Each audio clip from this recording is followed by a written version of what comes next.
என்ற ஒரு வேலையை கொடுத்திருக்கிறது. அந்த கொடுக்கப்பட்ட வேலையை நான் சரியாக செய்கின்றனா என்பதுதான் அடுத்த நாளுடைய கேள்வியாக இருக்கும். நான் சரியாக செய்ய வேண்டுமென்றால் எனக்குள் ஓடிக்கொண்டிருக்கக்கூடிய உயிருடைய ஆற்றல் நிறைவாக இருக்க வேண்டும், திணிவாக இருக்க வேண்டும்.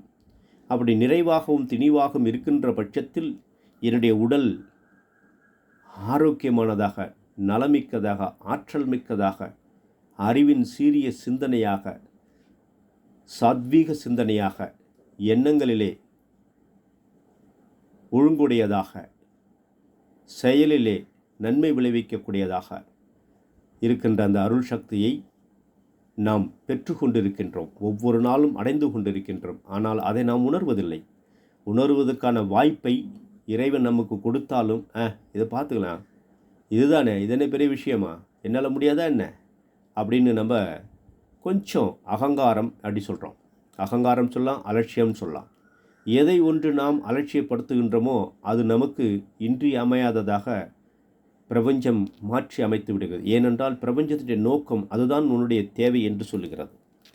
ஆக மகா பிரபஞ்சத்திலிருந்து வரக்கூடிய ஒவ்வொரு செயலுமே நமக்கு தேவையான அனைத்தையுமே நாம் தான் கவர்ந்து இழுக்க முடியும். நம்மளால் முடியும். எப்படி கவர்ந்து இழுக்க முடியும்?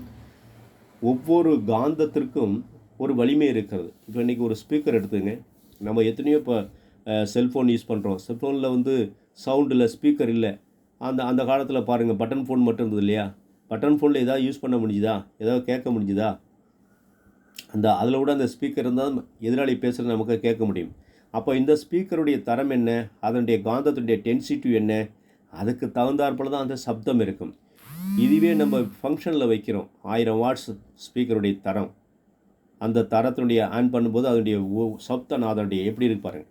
அந்த மாதிரி எல்லாத்தையுமே கவர்ந்து இழுக்கக்கூடிய தன்மை காந்தம் என்ற ஒரு ஆற்றலுக்கு இருக்குன்னா, அந்த காந்தத்தினுடைய அளவு முறைக்கு தகுந்தாற் போல் அதனுடைய இயக்கத்தினுடைய தன்மையும் மாறும். ஸோ அதனால் அளவு முறை மாற மாற நாமளும் மாறிக்கொண்டே இருப்போம். ஆக எந்த ஒரு செயலையும் கவர்ந்து இழுக்கக்கூடிய காந்தமாக நாம் இருக்கின்றோம் என்பதை முதல்ல நாம் உணர்ந்து கொள்ள வேண்டும்.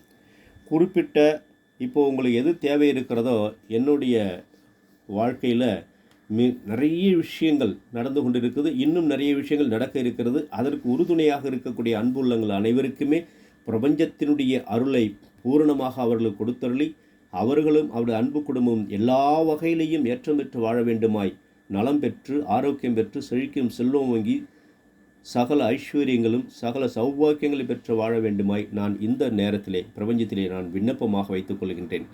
என் இறைவா, என் பிரபஞ்ச ஆற்றலை, என் தாயை, என் தந்தையே, நீங்களின்றி இந்த அண்டமும் இல்லை, இந்த பிண்டமும் இல்லை. உங்களுடைய அருளால் அனைத்து அன்புள்ளங்களும் வாழ்க வாழ்க நீடூழி வாழ்க என்று வாழ்த்துவோம். ஆக எனக்கு ஒரு புத்தகம் தேவைப்படுகிற பொழுது 5 ஆண்டு காலமாக அந்த புத்தகத்தை நான் தேடி நெட்டில் சர்ச் பண்ணுறேன். ஆனால் டவுன்லோட் பண்ண முடியல. சரி, இது என்ன தான் பண்ணுறேன்னு பார்த்தா 3-5 வருடங்கள் கழித்து பார்த்தீங்கன்னா அந்த புக்கு என்னுடைய கண்ணு முன்னால் வந்து நிற்கிது. ஸோ என்னுடைய நோக்கம் ஒன்று தான். எனக்கு அந்த புக்கு வேண்டும். அந்த புத்தகத்தில் இருக்கக்கூடிய பயிற்சி முறைகளை, நான் கற்றுக்கொண்ட பயிற்சி முறைகள் அந்த புத்தகத்தில் தான் இருக்கிறது. அது உலகத்தினுடைய மறுமுனையில் இருக்கிறது. ஆக மறுமுனையில் இருக்கக்கூடிய புத்தகம் எனக்கு இந்த பக்கத்தில் வரணும். அந்த பக்கம் இருட்டு, அமெரிக்காவில் இருக்குது, நான் இந்த பக்கம் வெளிச்சத்தில் இருக்கிறோம். எப்படி வரும்? யார் இருக்காங்க? ஒன்றுமே புரியலையே. ஒரு நிலை இருக்கிற பொழுது ஒரு அன்பு சகோதரர் வருகிறார். உடனடியாக அந்த புத்தகத்தை அன்றையே வாங்குகிறார். இதில் என்ன ஹைலைட்டட்னா, எந்த பிரச்சனைக்காக நாங்கள் ஃபோன் பண்ணுறோமோ அவர் அந்த கடை முன்னாலேயே நிற்கிறார். நான் அந்த கடைகிட்ட தான் நிற்கிறேன், அந்த புக்கு கையில் வச்சுருக்கேன். உடனடியாக அடுத்த ஃப்ராக்ஷன் செகண்டில் எல்லாத்தையுமே எங்களுக்கு வெளிச்சமாக காட்டுகிறார். அப்போ பிரபஞ்சத்தினுடைய ஆற்றல் எவ்வளோ அளப்பரிய ஆற்றல் பாருங்கள். ஸோ இதே போல் நம்முடைய உலக சமாதான காந்தாலயம், சமதர்ம சுத்த சன்மார்க்கம், ஆத்ம தர்ம யோகா மற்றும் ஆராய்ச்சி மையம் மிக விரைவில் மிக அற்புதமான வடிவமைப்பில் பிரமிடுகளோடு சித்தர்களுடைய அருளோடும் நம்முடைய அத்தனை அன்புள்ளங்களுடைய தொண்டாலும் இது நிறைவேறி உலகம் முழுவதும் சாந்தியும் சமாதானமும் அமைதியும் நிலவ வேண்டுமாய் நம்முடைய நோக்கமாக இருக்கிறது. ஸோ இந்த நோக்கம் பிரபஞ்சத்தினுடைய நோக்கம், என்னுடைய நோக்கம் அல்ல, உங்களுடைய நோக்கம் அல்ல, பிரபஞ்சத்தினுடைய நோக்கம். இந்த பூமியில் வாழ்கின்ற உயிர்கள் அனைத்தும் அமைதி பெற வேண்டும், நலம் பெற வேண்டும், ஜீவகாரணியத்தில் பசியில்லா உலகை உருவாக்க வேண்டும். நாம் நினைக்கின்றோம், நம்ம இன்னைக்கு சென்னை மாநகரத்தில் எல்லோரும் உணவுகளை எவ்வளோ வேஸ்ட் பண்ணுறோன்னு தெரியும். ஆனால் இதே சென்னை மாநகரத்தில் அந்த உணவு கூட ஒருபடி உணவு இல்லாமல் எத்தனை உயிர்கள் துன்புற்று இருப்பது என்பதை நாம் அறிந்து கொள்ள முடியாத நிலையில் தான் இருக்கிறோம். ஆக இந்த உலகம் முழுவதும் இதுபோல் எத்தனையோ இருக்குது. அங்கெல்லாம் நம்மளால் இயன்ற உதவியை செய்துவிட வேண்டும் என்பது தான் இந்த உலக சமாதான காந்தாலயத்தினுடைய நோக்கம். ஆக நாம் எதை நினைக்கிறோமோ அதை அனைத்தையுமே நம்மளை நோக்கி இழுக்கக்கூடிய ஒரு மாபெரும் காந்தமாக நாம் உருவாக வேண்டும். அப்படி உருவாக வேண்டும் என்றால் என்ன தேவை என்பதை தெளிவாக நம்முடைய மனதில் எண்ணுகின்ற பொழுது அந்த பொருட்களை நம்ம வசமாக ஈர்க்கின்ற காந்தமாக நாம் மாறிவிட வேண்டும். பதிலுக்கு நாம் விரும்புகின்ற பொருட்கள் உங்களை நோக்கி காந்தத்தால் கவரப்படுகிறது. ஈர்ப்பு விதி, நீங்கள் விரும்பியவற்றை உங்களிடம் கொண்டு வந்து சேர்ப்பதை கண்டு உணர்ந்து அதை எவ்வளவு அதிகமாக நடைமுறையில் தொடர்ந்து பயன்படுத்துகிறோமோ அவ்வளவு பெரிய காந்தமாக நீங்கள் மாறுவீர்கள். ஏனெனில் நீங்கள் நம்பிக்கை, விசுவாசம் மற்றும் அறிதல் ஆகியவற்றின் சக்தியை இதற்கு ஊட்டுகிறீர்கள். இது எங்கேருந்து இந்த சக்தியெல்லாம் கொடுக்க முடியுது? இந்த சக்தி எங்கேருந்து வாங்க முடியும்? யார்? நம்ம அம்மாவா? அழுத குழந்தைக்கு உடனே தூக்கி பால் கொடுக்கறதுக்கு 1 மாதம் 2 மாதம் குழந்தை அம்மா பால் கொடுப்பாங்க. 5 வயசு குழந்தைய தூக்கி என்ன செய்வாங்க? சாதம் ஊட்டுவாங்க. இதே 15 வயசு குழந்தைய தட்டில் சாதத்தை போட்டு சாப்பிட வைப்பாங்க. சாப்பிட்லன்னு அதுக்கு என்ன பரிகாரமோ அது நடக்கும்.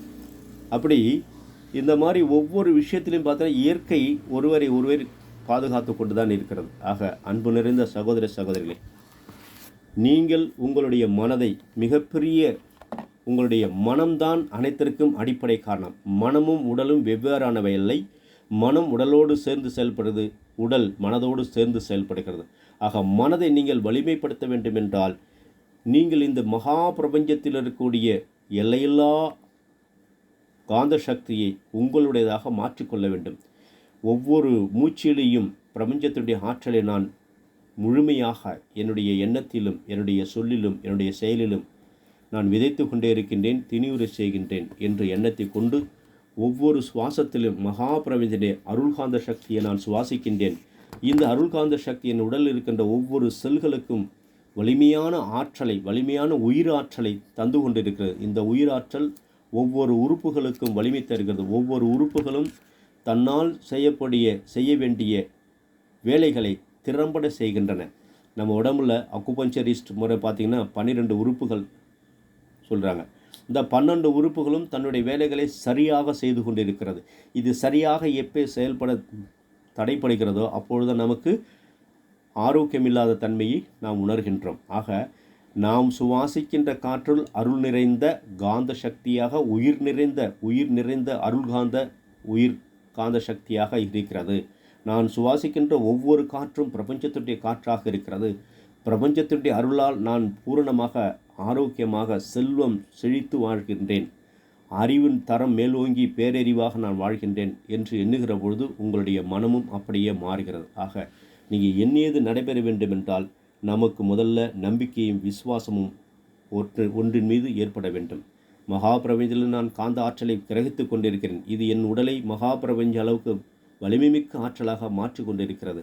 இந்த வலிமைமிக்க ஆற்றலும் அறிவும் இந்த உலகோர்க்கும் என்னை சார்ந்தோருக்கும் எப்பொழுதும் நன்மையே செய்யட்டும் என்று பிரார்த்தித்து கொண்டு இந்த சிந்தனையை உங்களுக்கு வழங்க எனக்கு வாய்ப்பை கொடுத்த அந்த மகா பிரபஞ்சத்தினுடைய சுத்தவெளியினுடைய அருள் சக்திக்கும் அருள்காந்த சக்திக்கும் அந்த அருள் உயிர் சக்திக்கும் நான் நன்றியும் என்னுடைய சரணாகதியையும் என்னுடைய சமர்ப்பணத்தையும் நான் பூரணமாக செய்து கொள்கின்றேன். நன்றி, வாழ்த்துக்கள். உங்களுடைய காலத்தை, பொன்னான காலத்தை இந்த தவத்துக்காக கொடுத்து நீங்கள் நலம் பெற்று உங்கள் குடும்பம் நலம் பெறுவதற்கு உதவி செய்த அந்த இறைநிலைக்கும் குருநிலைக்கும் உங்களை ஈண்டெடுத்த தாய் தந்தையருக்கும் என்னுடைய பரிபூர்ண நன்றியும் வாழ்த்தையும் தெரிவித்துக் கொள்கிறேன். நன்றி, வாழ்த்துக்கள், மகிழ்ச்சி. ஐயா, ஒரு விண்ணப்பம் சொல்லுங்கம்மா. ஒன்றும் என்னோட ஃப்ரெண்ட் அனுசியா